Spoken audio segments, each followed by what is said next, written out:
I'm in Kakaako, Hawaii right now, hanging out with Max Holloway, coming off a hand injury, getting ready. Getting ready to fight at UFC 200. I thought you had enough hype on Twitter, enough hype on Facebook to make it happen, but it looks like they're going again with the Diaz-McGregor fight. Not totally confirmed yet, but that's kind of the mindset. How bad do you really want to get that loss back from Conor, and how bad do you really want to fight him at UFC 200 in July? I wanted to fight him bad, to try and avenge a loss and then to try and get a gold belt with it.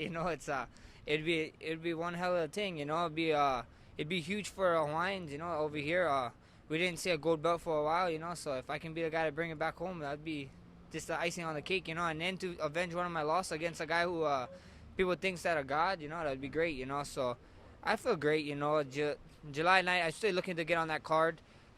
Hopefully that fight doesn't go through, because that would put the 45 division on hold. But if it does, why not give an interim belt? Why not give me and Frankie, two of the top contenders, or me and Aldo? I don't care. I'll fight any one of them. I'm not going to wait around for a title, because at the end of the day, we're probably going to fight each other anyway. That's all the other guys, the top guys in front of me saying, I'm going to wait for a title shot. That makes no sense to wait. We're going to end up fighting each other anyway. Let's get it out the way, and let's new contenders come up. Holly Holm had that same mindset when she fought Misha Tate. It's like, I don't want to wait around for Ronda Rousey to get done with her movie career, or the next movie she's doing, Roadhouse, and then pushing it back till November, December. Obviously, for Holly, it didn't work out. Is there anything? Did you learn anything from that mindset too? It is what it is. It happens. These little gloves. MMA is a crazy sport, but at the end of the day, I feel like I'm the best guy in the world. I'm going to go out there and prove it every damn time, That's just my stuff, That kind of stuff happens, You hit bumps in the road, I honestly thought Holly Holm was winning, She got lazy, like she said, and she got caught, That's just happened. This is mixed martial arts. That's the beauty of the thing, On paper, someone can whoop someone's ass, but when it comes fight night, someone else is you get your ass whooped, So it's great, I love it, and I'm not going to change my mindset because of one person's failures, In my mind, what's going to happen is that they're going to end up putting together McGregor and Diaz in July 9th in Las Vegas at UFC 200, and it's going to force the belt to have to sit, which means they're going to have to do another fight. Unfortunately, I honestly don't think you can get on that card in July. I think what's going to happen is, and this is just a rumor, I've got nothing to put with it, all I think is, though, is that there's going to be a UFC Hawaii, and the reason why I put this together is I had text you in the morning, and that like 20 minutes later, Fight Pass releases an all-Hawaiian promo card. Not promo card, but all the Hawaiians, all the fighters in the UFC, they all fight in Hawaii. I'm like, why are they doing this all of a sudden? Like, why is this all of a sudden coming out? Oh, they must be doing a UFC Hawaii. My guess is September, October, November. It's got to be late in the year because we're kind of booked up. Am I just pulling straws out of the air? Have you heard something like that too?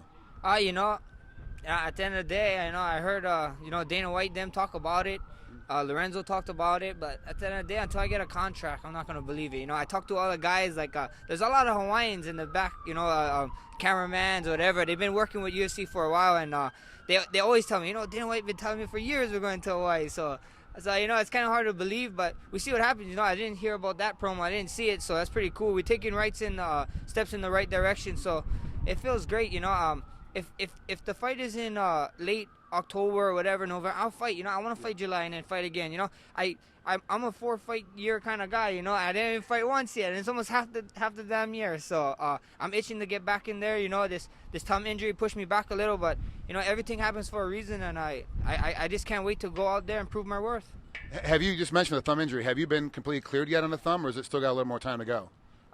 Monday, March 21st, I see what the doctor, I see what he says, I've been doing jiu-jitsu, I've been training here at Tactical Strength and Conditioning.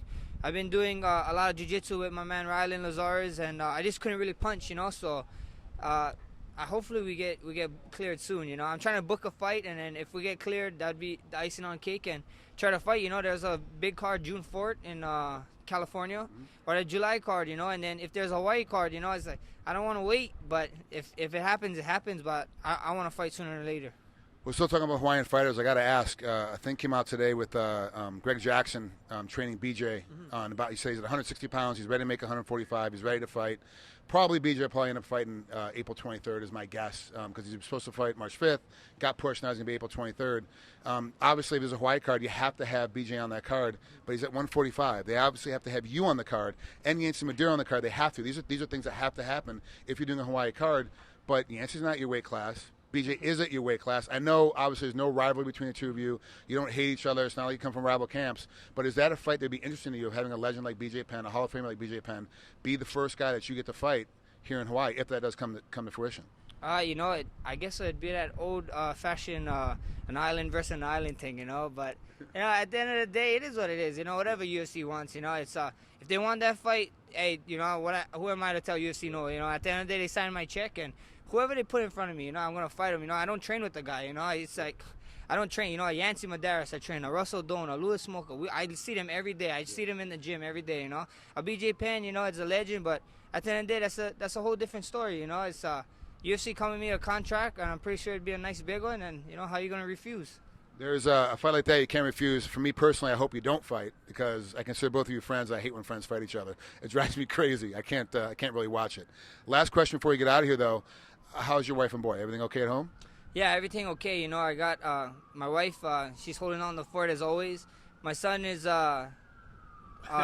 he needs to know how to just be quiet. He talks too much now. It's like I couldn't wait for him to talk, and now I can't wait for him to be quiet. And a little punk kid, we got the UFC 2 game, and his favorite guy, drum roll, is Conor McGregor, It's because Conor McGregor hits hard. So it's funny, watching him play games and growing up, and it's just awesome, home life is great, and I'm just at a happy place, I'm at a happy place with my career, happy place with my wife, happy place with my son, and happy place with life, that's all it is, going through life being happy, doing what you love, and I'm blessed to be one of those guys doing what I love. I've known you a couple of years and watched you go through ups and downs, both professionally and personally. And you do seem a lot calmer, a lot more focused. And just watching a part of your workout at the very end, your intensity, just for like little movement drills, little, trying to get your hips stronger, was like you're completely focused on that happening. It's kind of been a full thing for you. Is this more for us to see, or is this just the beginning of what we're going to see, or is this kind of like the top end of your intensity level right now? This is just the beginning, I'm only 24, I turned 25 at the end of the year. I got a lot more years. I want to set records in the UFC, I want to be one of the guys that I want to hold, I want 50 fights in the UFC, and hold that record for a long time, and win and be a legend, just be and then not only in the UFC, in the world, in Hawaii, I want to be someone people look up to, and people be like, oh, I want to be like Max Holloway, but at the end of the day, it's not about being like someone. I want them to be the best you can be, So this is just the beginning, We're not even scratching the surface. I got a lot more way to go, and I hope you guys enjoy the ride. That's Max Holloway. I'm Frank Trigg. See you next time.